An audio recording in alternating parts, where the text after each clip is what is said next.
Let's pretend it's the end of this whole ugly story.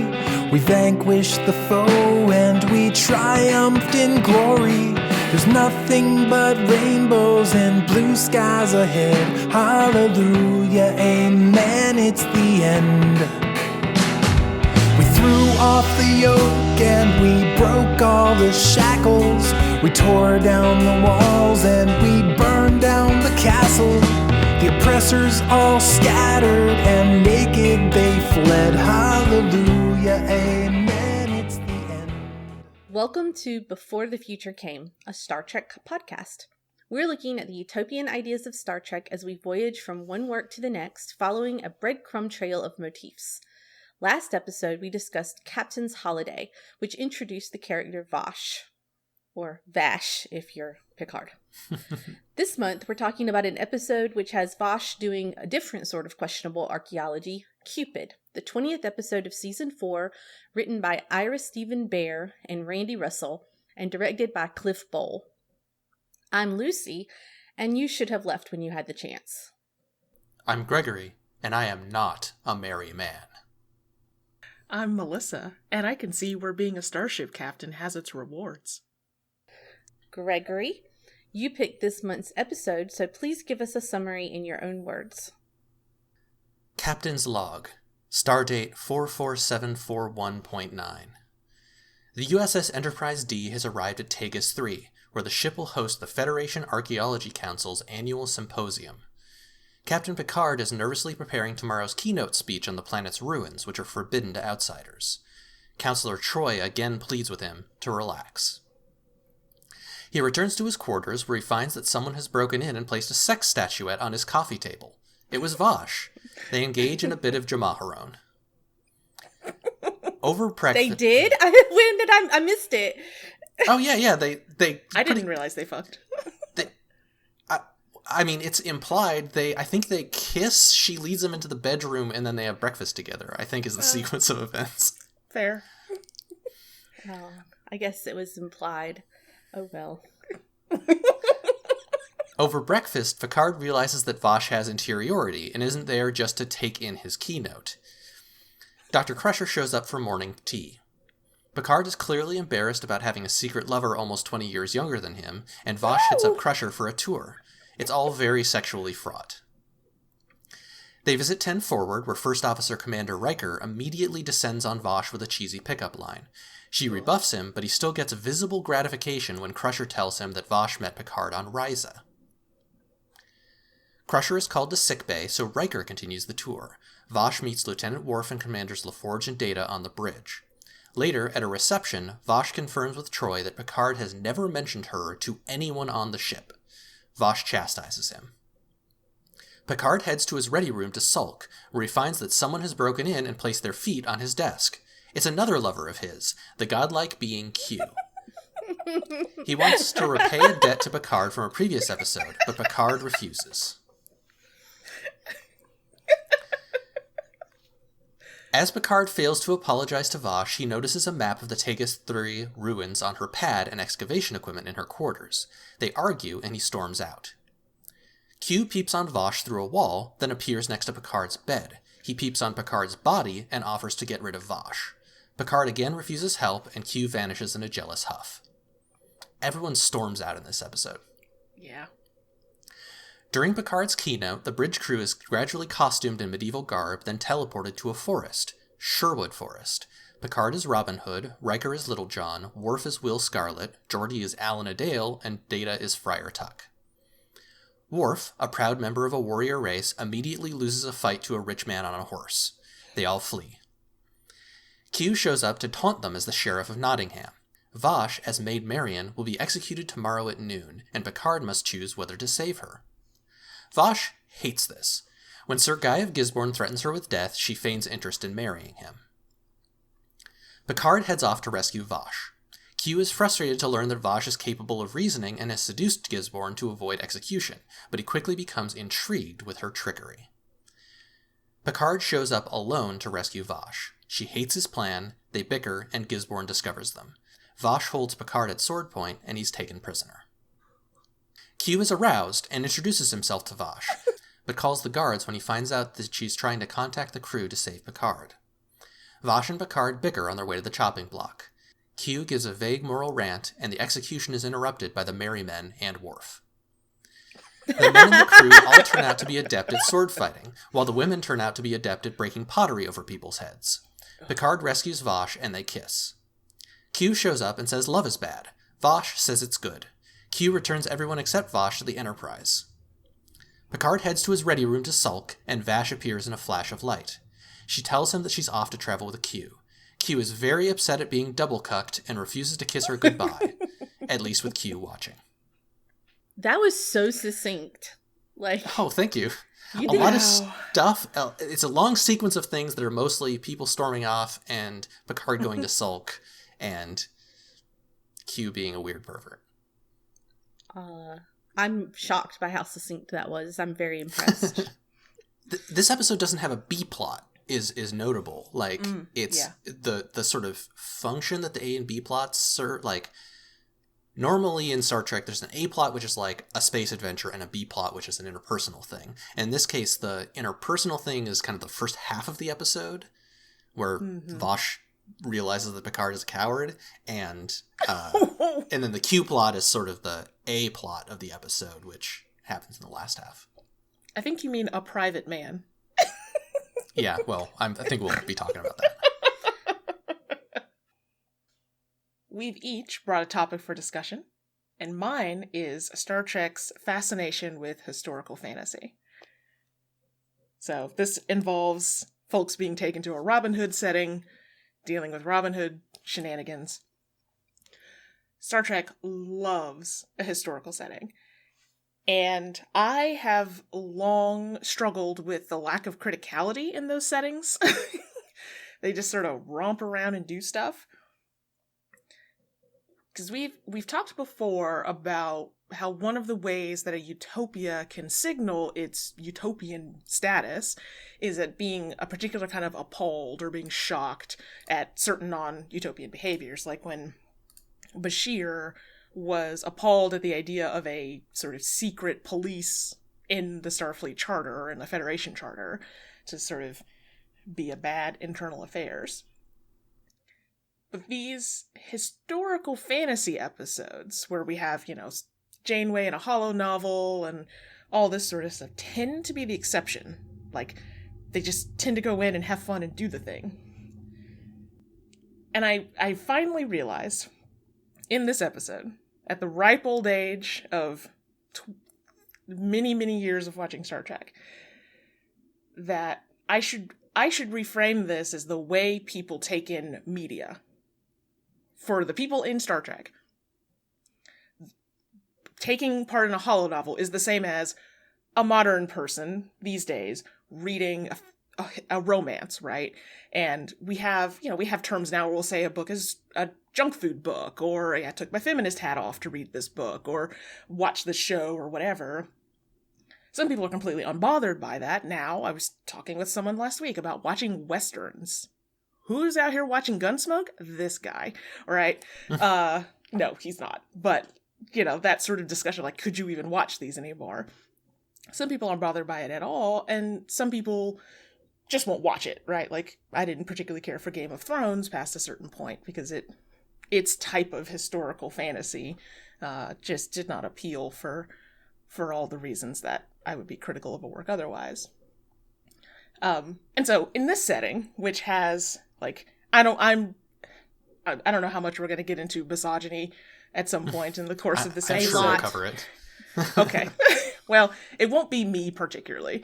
But I kind of wanted to ask y'all, do you think this lack of criticality is due to the writers in the room and kind of like the 90s era not being a time in which you were particularly critical of casual media?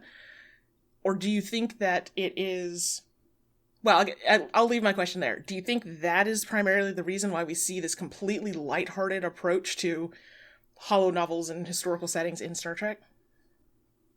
I think that there's a few different things that happen. I think that this is solidly in the category of Robin Hood is viewed as a folk story, a fairy tale. And it's just like a fun way to have characters wear costumes and reenact a familiar story. You know, when they do Beowulf, when they do, you know, the hollow novels you're talking about.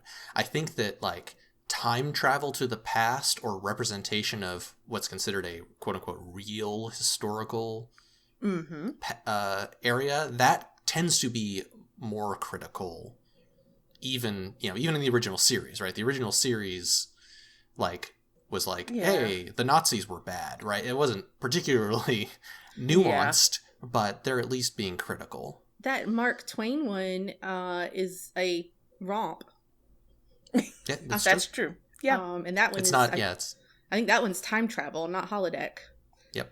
Yep. That one's a romp in which, you know, there's just a black woman who's totally fine and it's never mentioned how would she be treated by Mark Twain?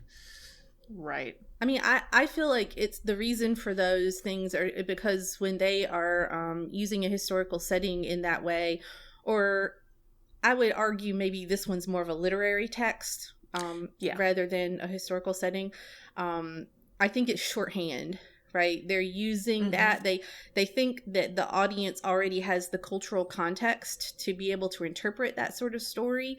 So whenever they are using our beloved Star Trek characters in those contexts, we'll understand the jokes, we'll understand that they have put this, damsel in distress situation that Picard can then be the hero and negotiate, and they don't have to do a lot of heavy lifting to set up that situation or that scenario. That's my thought about it. Yeah. It seems like in a more modern work of TV, we would get a wink and a nod from the writers through the characters that the situation is problematic, right? Their term, not mine. And maybe just that facile of a remark, right? Of using that term that almost doesn't mean anything anymore. I think you sometimes, even in Next Gen, you sometimes get that nod of why do I have to wear this? Oh, well, in this time, women were XYZ. Or, the DS9 episode where Sisko is the sci-fi writer who's has a racism done on him. A racism done. So, yeah, that, I don't know, it finally sort of coalesced to me that I should maybe expect less from Star Trek on this front than being sort of perpetually disappointed at the way this, Star Trek poses itself as such an intellectual utopia where your captain can be an archaeologist, amateur or otherwise, and here we are with a damsel in distress and women, apparently the 2 sword fighting trained women in the cast, dropping pots on people's heads instead of, and no one even really saying a peep about it in the story. I think it's also Star Trek uses literature and history in the same way that it uses its future stories. The same way that it uses its future stories, which is to reflect back on our modern time, right? The thing that sci-fi does, and as a result, it's not hugely critical of its world or of the historical worlds it portrays because it's at least purportedly talking about our current existence. Right. Except and that this episode just isn't that deep. The big moral conundrum of this episode is love useful? Jesus. Yeah. Does it help people? And it doesn't even really come down particularly strongly on that. It doesn't have an opinion on whether Q's right that love is bad. Really weird. We're going to talk about Q later, and I'm guessing we're going to talk about love. We're going to get into all this. Yeah. Yeah, this episode was too lighthearted for my tastes, I think, in having watched it all. But all right, well, thank you for indulging me in sort of exploring the topic, because there are a lot of these episodes across Star Trek, and varies, whether it's the holodeck or time travel or whatever, where they love a fake historical fantasy setting where they can construct something that is nostalgic or cute or whatever and lob it at us. Well, my topic is bound to have a lot of overlap with yours, Lucy, so I'm going to try and stay on my side of the line. Please speak up if you're like, I'm going to talk about that. I really don't think you will, but we'll see. Okay. I want to talk about, like, the way that this episode construes, like, relationships and how one should be in a relationship and how people relate to relationships. This feels like a very serial monogamy tone episode. And there were a whole bunch of things in it that I kind of had trouble empathizing with. All three of us are polyamorous. A lot of monogamous stuff doesn't make direct sense to me. And so just laying out the dynamics here. Picard and Vash had a fling. A very romantic fling. Picard knew Crusher's husband, was good friends with Crusher's husband, and good friends with Crusher. The husband is dead, and Crusher and Picard have had a will they, won't they going on. Riker likes to fuck and had a temporary thing with Troi. Not a temporary thing. He was an Imzadi. He was a soulmate for Troi, but it doesn't come up much during the entire run of the Next Generation. Let's see. What are the other parts? Oh, right. The fictional character Sir Guy has a one-sided crush on Maid Marian / Vash. And Q and Picard have this sort of tense, sensual relationship. Q calls Picard Mon Capitan. I don't think there's ever anything textual that says that, like, yes, it is attraction on either side, but, like, this episode is clearly joking about Q and Picard having a similar relationship to Vash and Picard and depicting jealousy there. And one of the wild things about this all, if I've got it diagrammed correctly in my head, is that there's all this, like, sexual tension and romantic tension and fraughtness and, like, jealousy and clashing, and none of these relationships actually interfere with each other. Right. Like there's a concept called, that I just learned this word as part of researching this, called amatonormativity. The philosopher Elizabeth Brake has talked about it, and it's basically being normative, assuming that it is normal and good for people to have a single relationship that is romantic and sexual and intimate and results in marriage, and that, like, you are less than if you're single, you are less than if you are asexual, you are less than if you're celibate, you're, all of this stuff. And this episode, like, suffers from that a whole lot, in my opinion. Like, I generally ascribe to relationship anarchy, which is, like, relate to people consensually and healthily, and don't let, like, rules about how one should relate to people govern how you do relate to people. And this is an episode where it's like, everyone generally, except for Picard, is like, well, of course, if you have a close relationship with someone, you will tell people about it. And of course, like, you behave a certain way towards each other.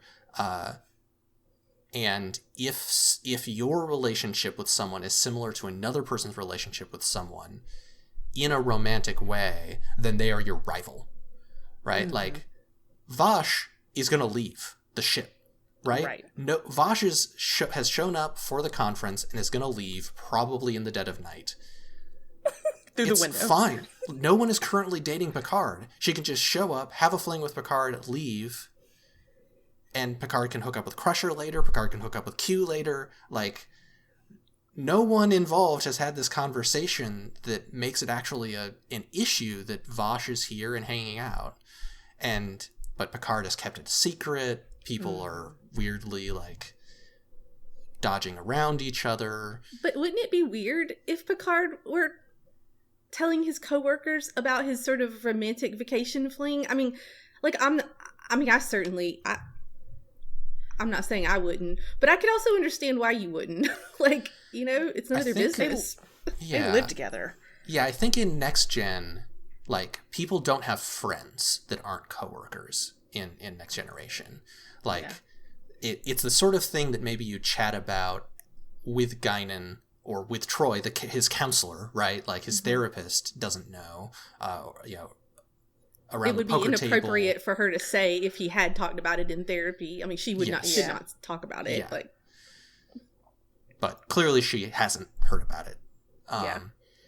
And like, there's all this like assumption of how things should be that's completely arbitrary and doesn't have to happen. Like, a lot of the tension in this episode is kind of constructed by this expectation of how relationships are, and Star Trek doesn't really envision that being different, right? Like, we know, like, in the historical chronology of the Star Trek universe, like, the first Enterprise had a dude on it who was in a polygamous relationship. A Denoplian, though, because he's an alien, not a human. Yeah. Right, yeah. but like, we know that this is a way to live. And of course, human culture is this neutral culture where it's like, well, that's the normal way to be, is the way that human culture is, which is the way that human culture is in 1991. I've got a question about this sort of like, when Crusher walks in the room at breakfast and she sees Vash there and she gets this real puckish, she is here to be some mixture of playful, but I couldn't tell if she was being catty at Vash, or maybe not catty at all, or if they were both picking on, was she jealous, or was she having fun? I think they're both picking on Picard. Okay. I think Crusher is a little jealous, in the sense of, like, Crusher came in being like, I'm going to have a nice tea breakfast with Picard, and, we're not together, but, like, I kind of enjoy having Picard around, and it's, there's some romantic feelings there. And then, like... And he clearly didn't cancel.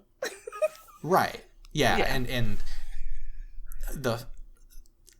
if there is a transgression here, it's that Picard didn't cancel with Crusher, or that Crusher and Picard have an assumed breakfast. Also, Vash did not, like, RSV. She didn't say she showed up, right? Like, so, like, everybody here is just doing stuff. Okay, so you don't think Crusher was expected? I think Picard should have expected Crusher. Okay. I just wasn't sure what that, like... Yeah. I think the situation is Crusher did not have any suggestion that things would be any different than normal, and normally she gets breakfast with Picard. Picard didn't think about the fact that he's not told anyone about Vash, that Vash being here is unusual, and that his relationship with Crusher is such that, like, it would at least be a little disruptive to be like, here's my date. Sorry, we can't have breakfast right now. Thanks for taking the time, but I'm having breakfast with this other woman. Okay. Which, to be clear, like, I think that would, even in a relationship anarchy context, that situation would be awkward and should have been resolved, right? If someone has taken the trouble to walk to your quarters and is like, oh, I guess the thing that I was going to do I can't do because you decided that you wanted to be with someone else at the time, and weren't like, hey, come in. Picard walks to the door and, like, stands in front of it as if he can, like, somehow hide Vash with from his tiny Crusher. body. When, like, I did think nobody that was can hide weird. Vash except Vash. I did not understand what he was doing in that moment. That was weird. She's like a foot taller than him. I'm about to completely, like, I'm going to have a go at Picard, but I will say I was pretty sympathetic to him about this whole, like, not telling people about her thing. Like, yeah, I just I don't really understand why Vash was upset about it. Like, yeah, I feel like in Picard's situation, he's probably read all of the records about who's the guy from Strange New Worlds and about the public musical fight he had with his girlfriend over on the bridge, and Picard's like, nah, not me today. Right? And, like, you wouldn't want to hear about your boss's fucking. He's their boss. Right? Right? I don't want my boss to talk about that. Yeah, I think that, like, part of it is it's implied that everyone has the sort of relationship where they mention folks they date, right? Because the issue isn't that Picard neglected to tell the details of his sexual exploits. It's that he didn't say, remember, he used Enterprise resources at the end of Captain's Holiday. He said, hey, Enterprise, make something explode using the transporter when I say it's urgent. And then he got back to the ship, and people were like, how'd it go? You had us blow something up? And he's like, went great.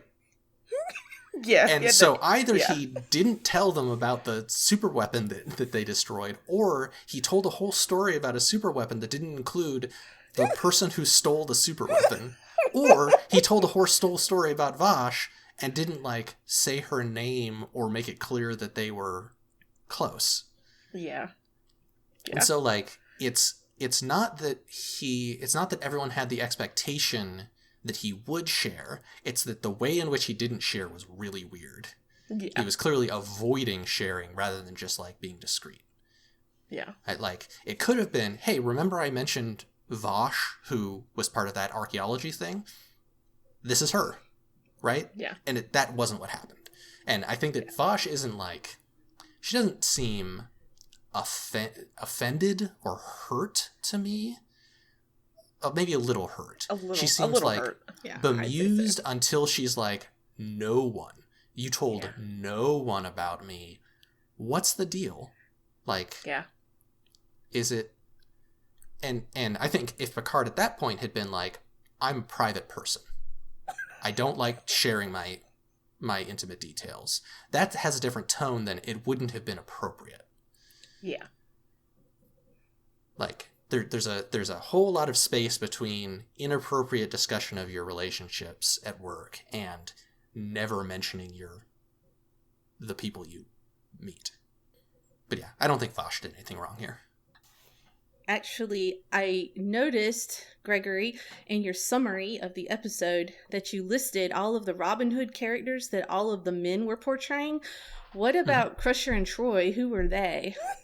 They're playing the other merry men, the ones who smash pots on people's heads and are bad at swords fighting and archery. So I only asked that question to say that I know that everyone, including y'all, is sick of talking about misogyny, but in life, I wish it would go away so that we could stop talking about it. I did not do a good job either celebrating Vash or talking about misogyny last episode, and I am now going to correct that. And I have 4 phases through which we're going to work together. Oh, wow. All right, buckle up, chuckle fucks. Here we go. Thought it might be a short episode, but this is where we're spending the meat. Strap in. Good. Phase 1. Reasons why Vash is awesome in this episode. Number 1, she's mad and orders that lady out of her room immediately when she's in the castle. And she's just like, no, I do not have time for your nonsense. Please get out. I loved it. I love how she immediately switches to feminine wiles with Sir Guy when she thinks she's going to be beheaded. She's like, oh, just kidding. Come sit with me. She improvises with the setting, right? Like, she is very quick, right? She's like, okay, this is the setting. Okay, here's how I'm going to behave. She doesn't even realize it's Robin Hood until after she's already navigated things very well. She's just very clever. She's quick-witted, right? She critiques Jean-Luc's plan immediately. She's like, wait. Tell me more about your plan. I do not like it. No, I'm not going to participate in it. Love it. She says she can take care of herself and can. I think my favorite moment in the whole episode is when she grabs his sword and said, "You should have left when you had the chance." Oh, it's good. That's good. It's a classic femme fatale move to pull a gun and be like, no. It's Q's line who says, "What marvelous duplicity," right? And I also, I marveled at her duplicity. It was beautiful. And then she's like, "Are you implying that I'm not worth it?" to Picard, like when he comes to rescue her. Yeah. So good. And then in the end, and we'll talk more about this, she chooses Q because he's fun. Like, she's like, yeah, this sounds great. I'm going to go with Q and have a great time. So that's my list of things that were awesome about Vash in this episode. We're going to move on to phase 2, but I promise we'll loop back. So I want to clarify a little bit about what I was trying to say in the last episode about misogyny, because, like, I am not saying the Ferengi are the same as the misogyny of Picard, but because the Ferengi, when they say they want to own women, like, the show knows that's bad, right? We know that's bad. The show knows that's bad. Picard knows that bad. We're all on the same page. Like, we all, Ferengi, bad and wrong. We don't own women. Nobody likes that. Picard's misogyny is more challenging because he essentially represents the misogyny of the show.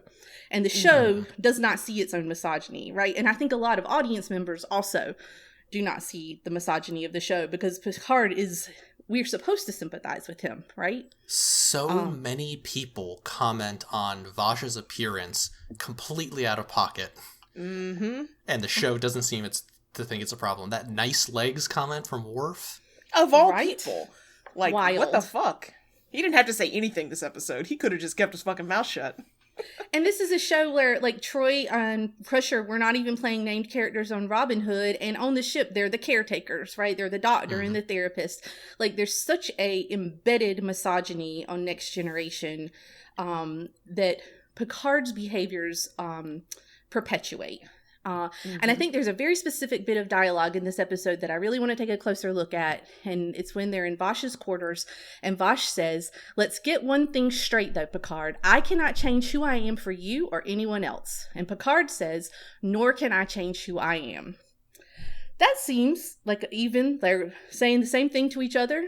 So sure, let's pretend feminism and history don't exist and just take a look at the text of Next Generation and how women and relationships are construed just on this show. So I don't even care about feminism. I don't even care about history. Nope, don't care. So phase 3, please apologize. I will apologize. Accept my apology is what I want to say here, because I do need to talk about a different episode of Next Generation. I'm sorry. Yeah, I'm sorry.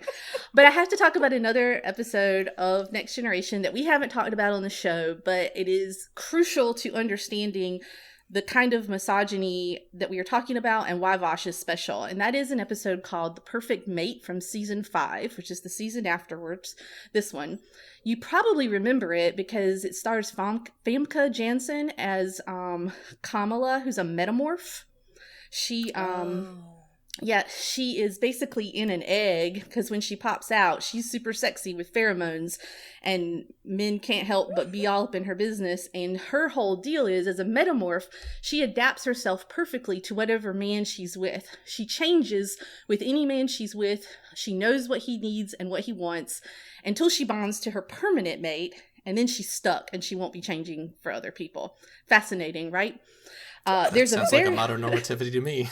There's a very similar scene to this episode with Vash, where Vash kind of meets Riker and Worf and all the people on the ship. There's a similar one with Kamala, who meets Riker, and she comes on to him kind of strong and sexually. She growls at Worf, and we kind of see that progression through the Enterprise.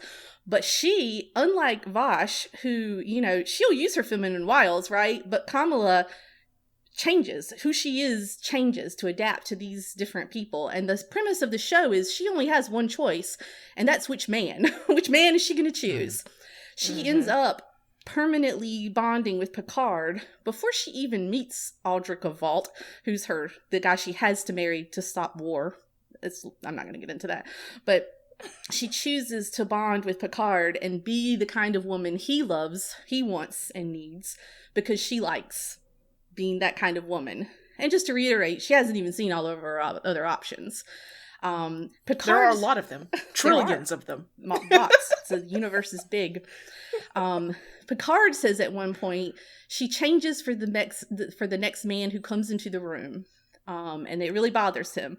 And then she tells him, who I will be today, I will be forever, because she's chosen to bond with him. And the thing about this episode, I mean, I think her story, the Metamorph story, is a bit tragic, and I'll talk about that more too. But Picard in this episode is no different from any of the other men. He is entranced and he's smitten by her. He likes the idea of a woman who will be exactly what he wants and needs. In fact, the show says, this is just how it is. Like, that's expected. That's how men are, is what the show is saying. Like, that is so expected. So when Vash in that episode says, let's get this straight, Picard, I cannot change who I am for you or anyone else, that actually is packed with meaning, right? She is not a metamorph. She's not going to adapt. She's a person. She's a complete human being. Mm-hmm. And I would also say, when Picard says he's not going to change either, he's being a petty bitch, because no one asked him to change. No one did. So he's saying that, but it wasn't a request. Yeah, there's a paradox. I don't know if the show realizes it, but it's definitely textual there, where like Picard is attracted to Vash because of who she is, right? He is attracted to her rebelliousness and assertiveness, and you know, she's a scoundrel and all of this stuff. And so Picard is like, you shouldn't be the way that you are that I like. And Vash is like, I'm not going to change. Meanwhile, Vash has been like, hey, Jean-Luc, if I'm important to you, mention my name to anyone on your ship. And he's like, I'm not going to change that, right? The thing that Picard wants to change about Vash is her whole deal. The thing that Vash might want to change about Picard is him considering her enough of his life to say anything to his closest friends and family. I just think it's really important for us to recognize something that the show does not, which is those two statements were not equivalent, right? Mm-hmm. Not just because of feminism and history, but because of the show. Which we have forgotten about. Right. The text of the show does not understand, thinks that those two things are equivalent, and they simply aren't. And for Phase 4, I just want to say that personally, I watched The Perfect Mate, that episode I just mentioned, as a young adult. At that time, I thought I was a highly sensitive person. I am now just another undiagnosed autistic. I have a very strong, cultivated sense of empathy, and I saw the metamorph, and I saw my mom doing serial monogamy. And I remember literally thinking, oh, maybe that's me. Maybe I'm a metamorph. Maybe I just need to marry a man, and then I'll be straight, and I'll have the kind of sex he wants whenever he wants to have it, and I'll be what he wants and he needs, and he won't even have to tell me how to do those things. And somehow that's going to make me happy. Spoilers, it did not. And I feel like what I needed was way fewer Kamalas and more Vashes. Vash is liked by Q for who she is. She's interesting. I sort of reject, I really don't see Q's interest in her as sexual, so I sort of reject that, maybe for my own personal reasons. I think he's interested in her. He thinks she is an interesting person who does interesting things, and he doesn't need her to be different. He isn't offering her marriage, security, or safety. That's Picard's demand. We're always worried about the safety of white women. Q's offering radical acceptance and fun. I mean, Q's obviously the play there, right? But the show asks us to sympathize with Picard. We're supposed to sympathize with Picard when Vash runs off with Q. All his lovers are leaving him. It asks us to sympathize with Picard when the metamorph bonds with him and then goes off to fulfill her duty with Audrica Vault. And it asks us to sympathize with Picard when he yells at Vash to be safe. And we're supposed to empathize with Picard when he rescues her by physically picking up her body, which I hated. And I just feel like Vash is a tiny antidote to a show that is otherwise steeped in 90s misogyny. I think I do want to push back on the rescue bit. I think the show is on Vash's side throughout that whole rescue thing. I think the show thinks that Picard picking her up is bad. I don't disagree with you that she's right to resist, but I don't think the show thinks that he's wrong to try and rescue her either. Yeah, I guess the show thinks that he rescued her wrong. Yeah, I don't think like, just let her do her thing and then wait to give her the opportunity to get out of this marriage. Yeah, I mean, I don't disagree with you that the show obviously admires her, but the show also is not critiquing Picard's choice there. I would be hard-pressed to point to any piece of evidence that says that the show thinks he was wrong for trying to rescue her. And I ultimately think that they're, like, the Ferengi stuff is like a front, right? Because, and the Ferengi, by the way, are in the episode with the metamorph too. Same deal, right? Oh, we own women. And the show's like, see, we don't think we should own women. We're very progressive. But it just basically is a cover for a misogyny that is like on all of the female characters. Because they think Picard is perfectly reasonable for worrying over the safety of females, and ultimately wishes that they would just figure out how to be exactly what he wants and needs. And in conclusion, that's why I don't like it. And that is why I love Vash, because I think she is special on a show that gives us an awful lot of Crusher and Troi and the Metamorph. As you were sort of talking about where the show is sympathetic to Picard, and in the rescue part, I think you said that first you said that the show is sympathetic to Picard, and then you said that the show is not saying that Picard is wrong. And I think being sympathetic to the other party doesn't mean that the other person's wrong, right? Like in that rescue scene, the show can be sympathetic to Vash and not say anything about Picard, right? There doesn't have to be an explicit critique for the sympathy to be going the other way. And I think when Vash goes with Q, I read that as sympathetic to her. It's not saying anything about Picard. Picard can go and loaf.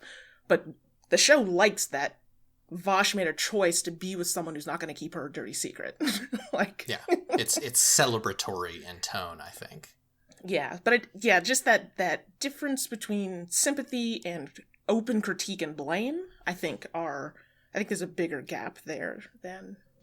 Well, I don't think I'm trying to say that the show has any critique. Like, I don't think the show is critiquing Picard. Yes, but I think that is relatively independent of sympathy. I would say that I think they're related.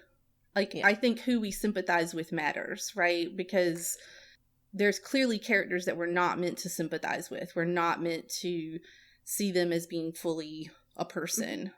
And we are seeing Picard as fully a person. And, like, even if we're happy for Vash at the end, like, we do still feel sympathy for Picard for his loss, right? Like, we can have both. Is this like a tragic hero situation where, like, Picard is the protagonist, the one that's sympathized with by the text, and also the one who's screwing up over the course of the episode, right? Like, Picard's like, weird insularness, his desire to have Vash be this kept woman that nobody knows about, his inability to communicate clearly with Q, his, impulsiveness or martyrdom with regard to rescuing her on her own. I think that all of these things, the text of the show is like, yeah, Picard fucked up, and is kind of being like, and don't you want to stick with him and root for him to move through these mistakes, rather than being like, hey, how about we worry about what Vash thinks of this? Yeah, because they're his foibles. Yeah. I want to be clear, I'm not saying sympathy doesn't matter, which is how that was reflected back. I'm not saying that at all. I'm saying that the difference between sympathy and critiquing as being things that must be on different people is, I think, a false dichotomy. But I don't think that I was doing that dichotomy. I don't think that they have to be... I think they are related, but I don't think... I mean, you can peel them apart, for sure. Yeah. I think in this particular situation, I think they are related. Yeah. With the main topics covered, it's time for a lightning round of the other interesting things we spotted. There was an interesting, like, recurring little thing throughout this episode of, like, people in power say, like, not doing a thing and being like, it's part of my responsibility of power to be passive, to not act in this circumstance, and then later acting and being like, well, I'm acting selflessly. We saw this with, like, Picard and telling people about Vash, right? The reason that it's inappropriate for Picard to mention Vash to people is because he's in this position of leadership. He's has this work relationship with these people, and, like, it was better just not to mention it. Where, like, there's this deliberate, there's this intentional neglect to bring up Vash, like I talked about earlier, right? Like, it would have normally come up in conversation about the explosion of the weapon of mass destruction, and he neglected to mention it. But, like, Picard will exert his authority when it comes to, like, oh, I don't want you to go off and get into trouble. I am going to preemptively say, don't make me call the authorities on you, even though, like, Picard's not a Targus 3, whatever they're called. Picard's not an agent of Targus 3. Like, he has no invested thing in keeping their ruins safe from her. And then later, Q has brought them into Sherwood Forest, and Picard's like, make this stop. And Q's like, I can't make it stop. Once I set it in motion, everything goes according to how it is. I've made it so that it's inevitable. You're going to have to act. And then when Q shows up and notices Vash's note that is going to be sent to the crew, Q speaks up, actively works to get them back into trouble, actively works to bring back up the execution, kind of restoring the status quo, which is like, it's the status quo he set up at the beginning, and then was like, oh no, I can't do anything about it. All I did was set it up, and then later he actively acts to restore it. And there's this, like, this idea, and I think it's sort of a capital L liberal idea that is baked into Star Trek in unpleasant ways of, like, it's almost a trolley problem issue. It's worse to act, it's worse to use power to change a situation than to use power to disrupt the status quo to protect people. Like, for Picard to mention Vash would have been a minor kindness for Vash, right? It would have been like being cool to his partner indirectly, and not to be weird about it, but it would require action. It would require the risk of the power structure being disrupted. And likewise, like, Q's actual motivation here is to get rid of Vash at first, right? Q's angry that Picard cares more about Vash than he does about Q. And so he wants to get rid of Vash. And so he constructs this power structure that's designed to do that, and only will take action and exert his power in order to maintain that power structure. And I mean, obviously the show thinks that Q is a bad guy, but I don't know if the show realizes that, like, it's reenacting this idea. And this is the Prime Directive at its core too, right? Like, the Prime Directive says you must not interfere with pre-warp civilizations, even if other people are interfering with pre-warp civilizations. That's not always sufficient justification, because your principles, your passivity, your position of power, this structure is more important than the people that are being enslaved or killed, or you could save 1 million lives by introducing penicillin to this world, and rather than being like, let's figure out how to do it in a way that's safe and not colonialist, Star Trek is like, no, don't do it. It's your responsibility as a person with power to do as little as possible, unless it's what you want to do. You're reminding me of a thought that I had while I was watching it, which is I thought that Robin Hood was a particularly, like, inappropriate role for Picard, right? Like, I don't know what poor he's robbing to give, or what rich he's robbing to give to the poor, you know? Like, I don't think it's a good metaphor for him. Mm-mm. Yeah. I mean, it would have been so much of a cooler episode if, like, Picard had been the Sheriff of Nottingham and Q had been Sir Guy, and, like, Q was like, you got to figure out how to be a cop and save this person. Yep. Or save this person with everyone thinking you're a cop. And, yeah. That's a really good idea. I guess maybe Q should be like King John or something. Well, I also have more things to say about Q, and I will put out there the outrageous idea that Q is a good teacher. Yes. And here are the facts of the case. Wait, you're advocating for this idea? You are saying you believe this? I am saying Q is a good teacher, and here's why. Number one, he provides feedback on Picard's speech. It's the first thing he does. His first act of the episode is to read the speech and give really good feedback. Is it kind feedback? No. However, it's really important to know your student. And I don't think you need to butter Picard up, you know? In fact, I think his ego is big enough. So I think Q chose the appropriate way to get Picard to rethink the speech he was working on. Now, to be clear, his feedback was, before you give this speech, you should travel back in time to see these ruins of their heyday and party with them?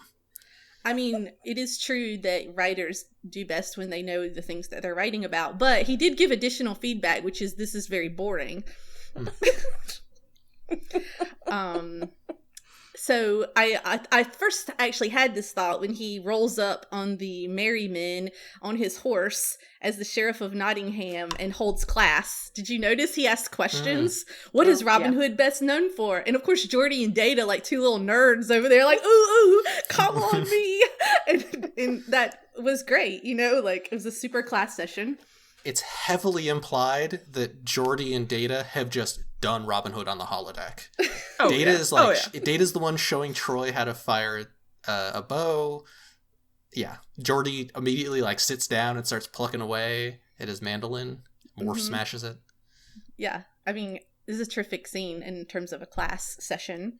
Also, you know, my favorite topic is assessment. Q sets an excellent performance task. You have to say, Vash, she's made Marion. Here's your scenario. You figure out what you're going to do, Picard. He then, at the end of it, provides an evaluation. I doubt Robin Hood himself could have done much better. So I feel like his teaching was that he wanted to teach how love brings out the worst in you. He set a performance task, and then he evaluated at the end. So whether or not we agree with his premise, he did, I think, set up an appropriate assessment to evaluate. He then also provided... You, in fact, have to give it to Q. He did provide a moment of reflection and metacognition at the end. People have to learn from their experiences.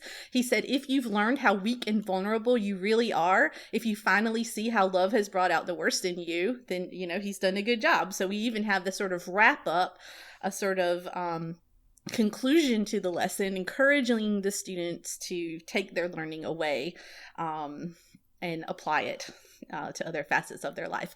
So in conclusion, Q is a great teacher. I think he would get great EVOS scores here in North Carolina. Probably be able to, you know, really succeed here under the Common Core state standards. Is that a good thing? No.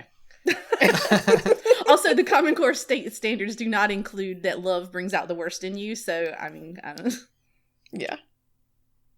So I'll take our third Q topic, or our sixth, depending on how you're counting, and ask, is Q interesting? Like, I thought in this episode, I thought Q was relatively boring.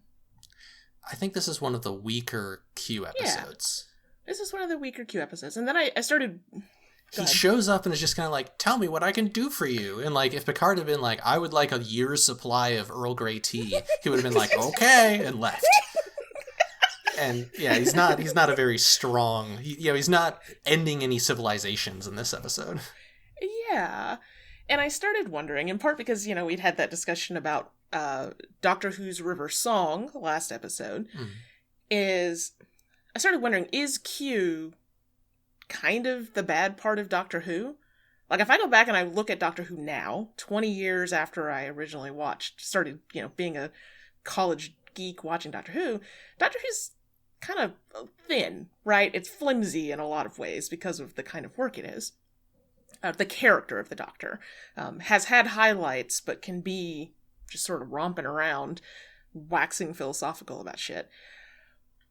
So I wasn't sure if I had, like, rose-colored glasses on about Q, because Q episodes are, like, the ones that you're like, oh, Star Trek, Q episodes and good politics in DS9.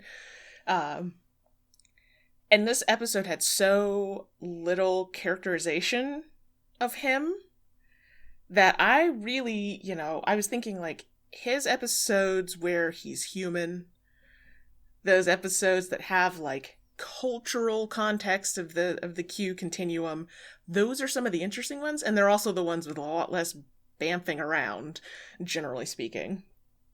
But this trial against humanity construct that they set up in Next Generation is a startlingly thin veil for his capers, right? For him just sort of showing up and jostling things and poking at Picard, romantically or otherwise, and then fucking off until the next time he comes back around.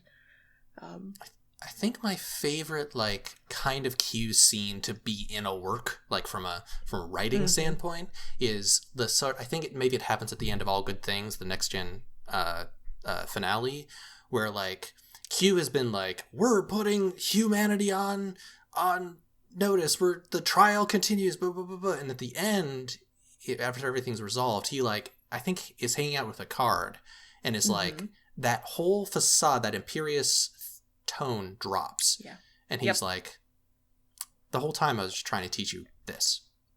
And I think you've learned it. I mean, I'm going to keep testing. He was a good teacher then too? Yeah. But, like, I like the Q who's like, such a powerful being outside of time with omniscient knowledge that, like, even though we've been having this struggle and you've outsmarted me, this still serves, I ultimately did all this in order to genuinely teach you a lesson or genuinely change your mind or expose you to a thing. And, like, this was all a gambit. Yeah. And this is not one of those episodes, right? Q does not show up with the intention of running off with Vash and teaching Picard to be a better lover. Maybe he comes in with the intention of teaching Picard to be a better lover, but in a different way. I think, I'm not sure if Q is interesting or not, but I think one of the reasons the Q episodes stand out is because John Delancey is a little too good for this show. He's a good performer, and he has created a character in Q, and even an episode with this one that just pretty much, like, it's light, you still really get who Q is, like, it's very clear, and he has such, like, the way he performs, when you see when he takes an interest in Vash, like, he just makes this expression on his face where you're like, oh, like, he's so clearly communicating, and he sometimes can seem really mean and dangerous, and then other times he's really funny. Like, he just has such a range, and he has, I think, such an understanding of the kind of character he's portraying. I just think he's bringing so much to the table that if those episodes tend to stand out to us, it's partly because of his performance. 1,000%. Like, I was looking at, when I was watching this episode, I was like, God damn, he looks so young. Because I watched Picard relatively recently. The show, Picard. And his presence, his look, like, John Delancey, like, I don't know what the fuck's going on with him in real life, but, like, his acting in Star Trek is fucking legendary. It's absolutely legendary. And part of what made me question Q in this episode was, like, when he comes in and they're in their little safari outfits at the very end, and he's, gonna watch them kiss or not kiss or whatever, like, his clothes are too big for him. He's really frumpy. Like, his look is not polished. It's not, Mm-hmm. it doesn't have that presence and that gravitas. He's playing kind of a goofy, twiggy character, hopping in, hopping out, peeking through walls. So he has those moments where when he looks at Vash and when he kind of focuses up, he has a very good focus face. But yeah, is Q interesting over the course? I think so, but this plot device that writers can fall into sometimes with Q, of we're just going to have him kick off something, I think is not using him to his best effect. So, yeah. This episode wouldn't, it's not like this episode would work just fine if, it had been Apollo from original series showing up and sending them to Sherwood Forest. I think it is important that it's Q, in part because it's good that Q is the one to take Vash away and a few things like that. But for his antics aren't particularly Q-ish. It's not really a very Q-ish thing to be like, I'm going to create a fake Sherwood Forest. His stuff is like, I'm going to take you to meet the Borg. I'm going to create a temporal paradox. I'm going to all that sort of thing. Those cosmic conundrums are far more his style. In addition to the deep stuff, we're all also big Star Trek fans, so let's head to 10 Forward to talk about the stuff we geeked out about. I will start with Humor Me. I thought this episode was hysterical. No, Lisa said it was too lighthearted for their taste, and that's totally fair. This is right in the sweet spot of my taste. I fucking loved it. I think Worf's line, "I am not a merry man," is second only to "I will feed him" in the episode about Spot. That's some good Worf right there. I also think that's a Princess Bride joke. When Picard is fighting with Sir Guy on the stairs and he says, "There's something you should know," and Sir Guy's like, "What's that?" And Picard says, "I'm not from Nottingham." I don't think it makes a lick of sense. Yeah, I think that's a bad joke. I agree with you on the rest of the episode. That's a bad joke. Yeah. I didn't think it parsed, but it did make me think of The Princess Bride, which is also hilarious. So I guess it made me happy in that regard. I thought that everybody getting those hats while they were in the lecture hall was very funny. I thought that the Data having the tonsure and whenever somebody says, "I think that you're Friar Tuck," and he goes, I thought it was hysterical the whole way through. Did y'all through. notice Data's seams on his skull are visible because his head is shaved? I think that's super cool. It's good. Yeah. They do really good Data. I think taking the thing out of his hand, I love that stuff. And I think obviously Vash is very funny. I thought, the taking the sword away from Picard, that's very funny. And her interactions with Q at the end, very funny. So that's really it. I just thought it was really funny. I laughed the whole way through. I have a dumb sense of humor though. I really like the exchange. Q is talking about this previous episode where he got turned human and so on and so forth. We don't need to go into it. But Q says, "I would have taken my own life if not for you." And Picard says, "We all make mistakes." All right. I want to talk a little bit about the fighting style in this particular episode. Are you talking about how Picard pulls off a perfect Kirk double hammer fist against the Executioner? Just raises it up and swings it down. Such a slow attack against a man with an axe, and it's completely effective. That is the second thing I want to talk about in this fight. Okay. The first thing is his first swing, which is a one-armed swing back into an armored man's chest that somehow has any effect on this pan at all. This was the most, this felt very Star Trek Original Series. And my impression from reading some of the meta stuff is that the writers felt like they wanted whatever the fuck authentic 12th century fighting is, which can't have been this, which is why the women didn't. Did you say that the women actors were the ones who did know how to use swords? Yeah, they have sword fighting. Both Marina Sirtis and Gates McFadden have sword training. They do it on Next Generation. At some point, they are foil fighting. When I remember an episode where they're fighting each other.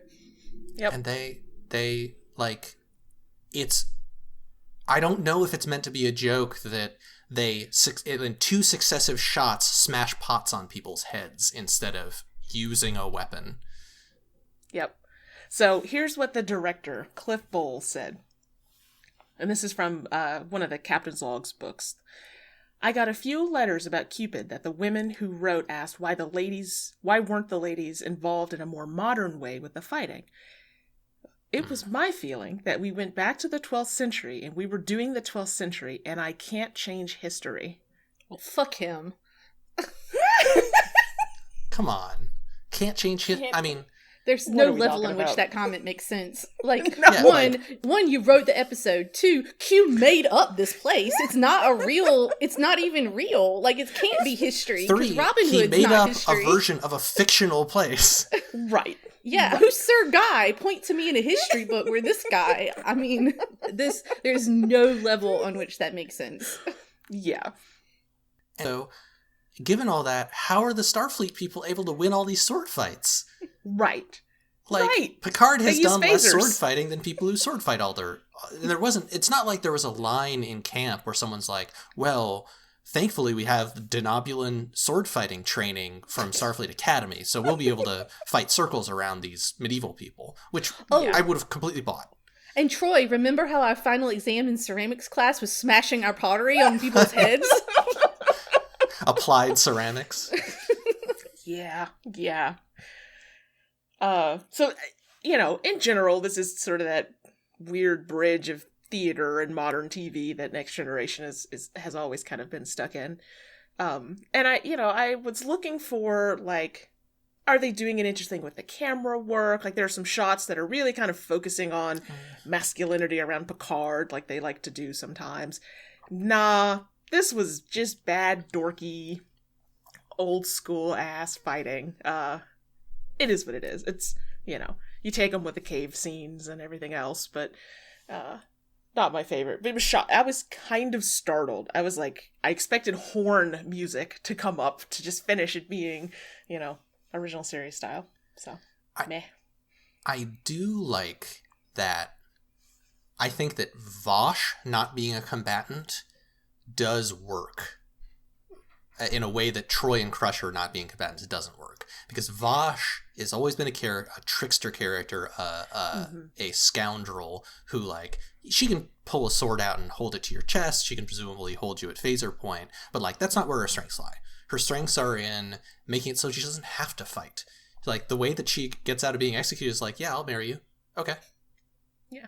I definitely had a moment where I was like, they had her run and, like, from a pattern standpoint, not looking good for women in this episode. No. But it is in character. I think it works as a character for Vash to be like, we got a different set of tactics here. If Picard hadn't done anything and none of the crew had done anything, Vash would have been good for like weeks. She would have just hung out, eaten good food, eventually gotten married to a fictional person, right? It's not like she knows that something weird has gone on. Mm-hmm. It's time travel or it isn't real or something.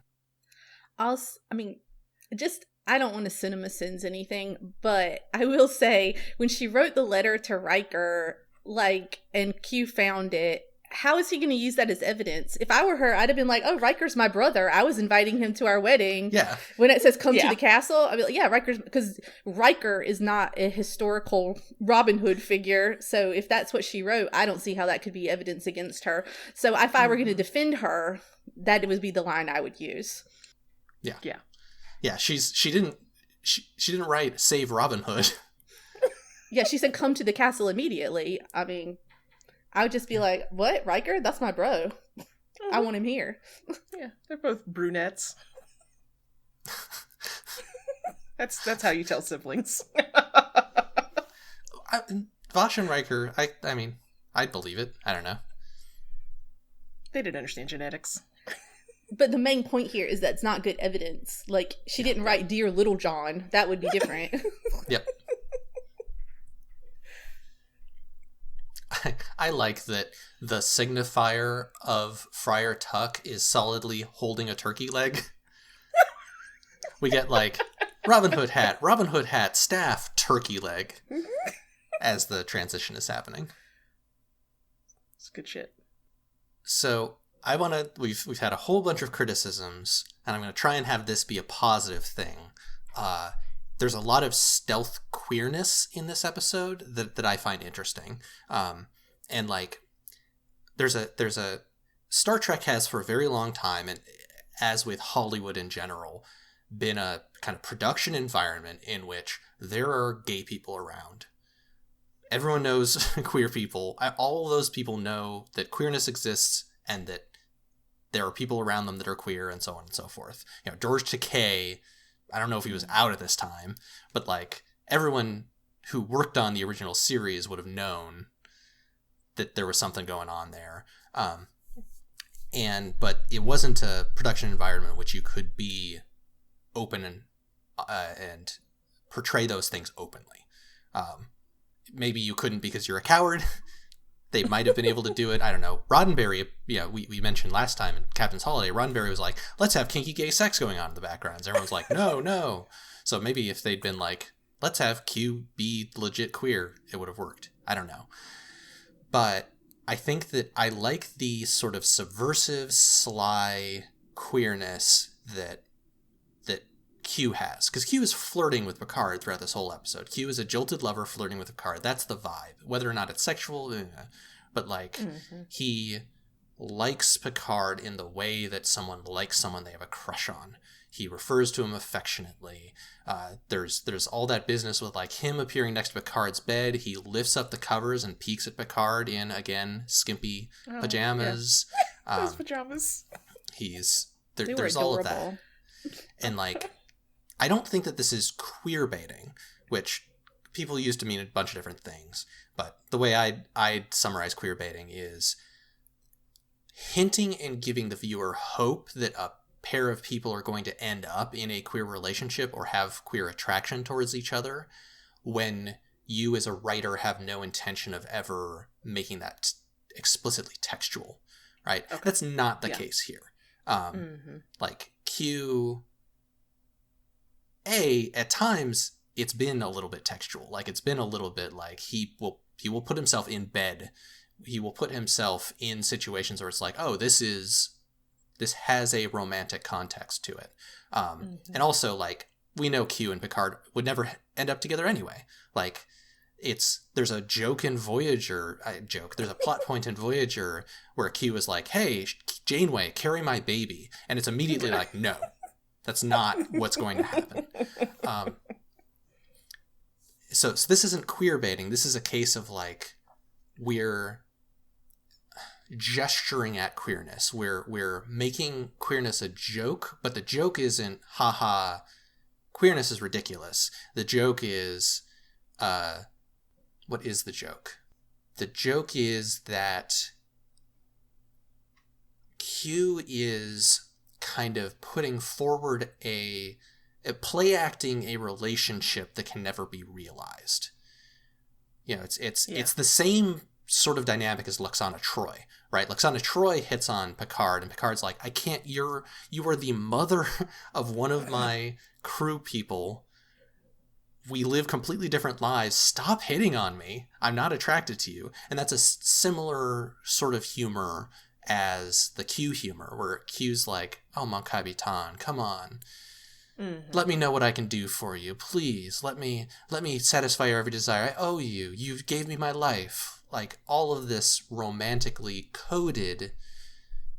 I guess this is queer coding, not queer baiting, right? This is Q does a whole lot of things that sure seem really queer without him actually smooching any dudes or... I mean, at one point he says, if I'd known you were into women, I would have been a woman.